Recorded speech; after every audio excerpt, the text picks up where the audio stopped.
Hey everyone, today I wanted to talk to you about something that I have been researching.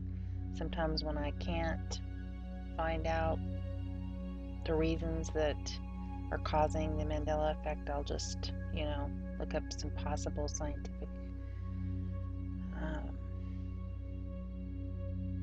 occurrences and observations and possibilities for some of those that do not see the changes. And one of the things that I came across in my research was something called change blindness.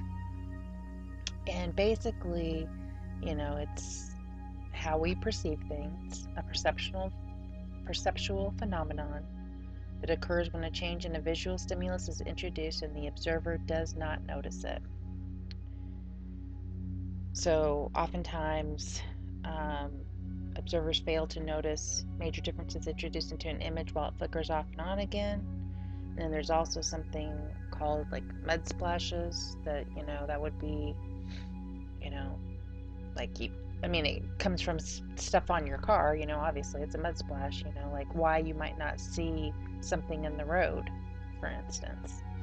Okay, so this has been extensively studied, and, as it says here, it has practical implications in areas such as eyewitness testimony and distractions while driving. Okay, one of the main things that have to do with this is something called a cited. Okay, and what we do when we look at something, I've discovered, is we don't take it in as a whole. And if you look at something, you'll see that you do the same thing. When you look at an object, you're not taking in the whole thing all at once. You're moving your eyes around, jumping them from one area to the other. Even if it's a small movement, you're doing that. For instance, if you look at the lines on the face to the right in this picture, those are um, observations of someone when they looked at that picture. Uh, they tracked the eye movement, and those are the eye movements that the person made in looking at that person's face. Okay. Now I'm going to get into a lot more of this later. This is just going to actually be a first video on this, and I'm going to have several demonstrations taken from a page that I found by this guy has a PhD. Okay, so he knows his stuff. I found this guy's website, Kevin OReilly. Okay, he's ex-director, and I don't speak French, but I'm assuming that means the laboratory of the psychology of perception is what I'm getting that. If you guys speak French, you can let me know. Sorry about that. Okay, so he got his bachelor's in '68 in mathematical physics, and then went on to Cambridge for his PhD, and I believe it was in a realm of psychology, but what his thesis was constraints on eye movements and reading. So he studied the eye a lot. Okay, now his website is great. It has, let's see here. All right, I want to let you guys look at these for a few minutes. This is one of the flicker demonstrations that he uses. Do you see the change in that? Do you see what is different in the picture? Okay, now I got all these, but some of these it took me a while to get.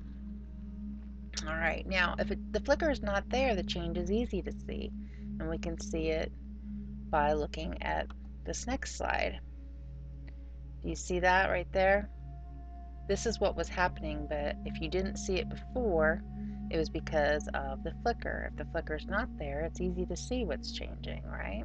Okay, so here are some demonstrations that I want you to look at. I'll leave each one up for, I don't know, about 20 seconds or so to see if you can spot the change in each one. And then I found all these, but some of them took me longer than others. Okay, so here's the first one. Now this is a mud splash one. Now do not look at the mud splashes. Those aren't where the changes are. Okay, that's the mistake I first made in doing this. As I was looking at, I don't see any changes behind those mud splashes. Well, it's not behind the mud splashes. It's something else in the picture.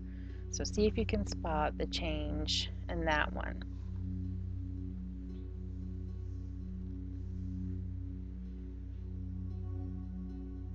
Okay, the next one,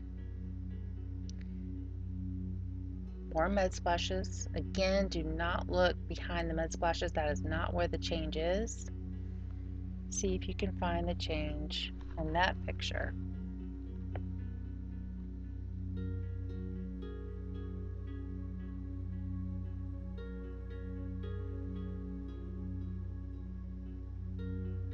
Okay, the next one,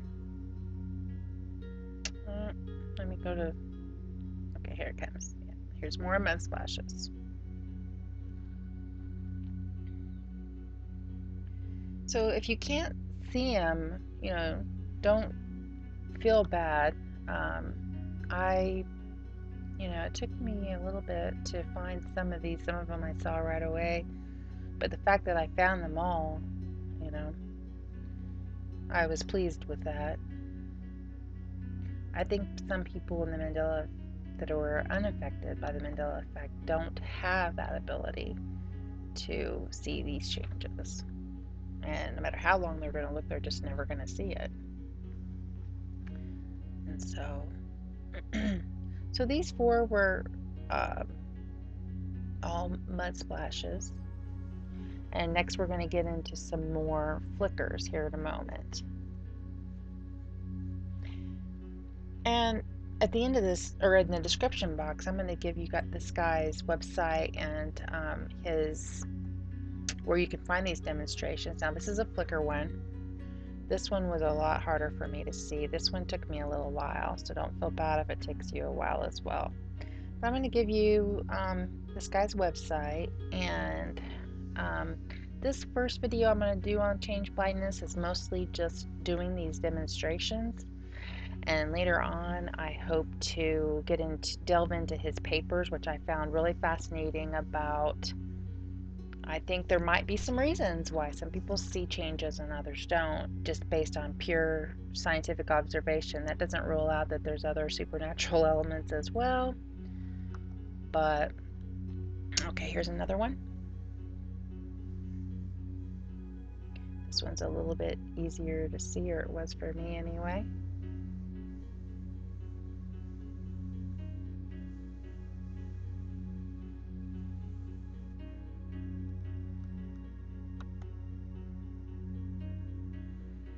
Big fish. This is another flicker one. So one of the reasons that they started studying this was because, like movie editors, when they started editing, they realized that a lot of the audience wouldn't even see background changes and things like that, and so psychologists started studying this phenomenon.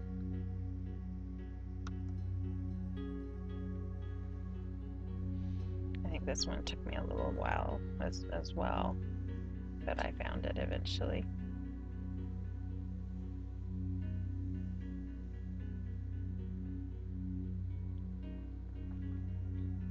Now I have been, this probably isn't in Egypt, but just this picture reminds me of Egypt. I've been horseback riding at the foot of the pyramids. I've ridden camels. So at some point I hope to discuss, I need to go into my storage unit and find some items from Egypt, and I would like to discuss some of the changes that I see since I was there. I was there in the summer of 1990 for 3 months, and that was when Iraq invaded Kuwait. So I think I have unique perspective on that since I was there for that long and in that pivotal summer.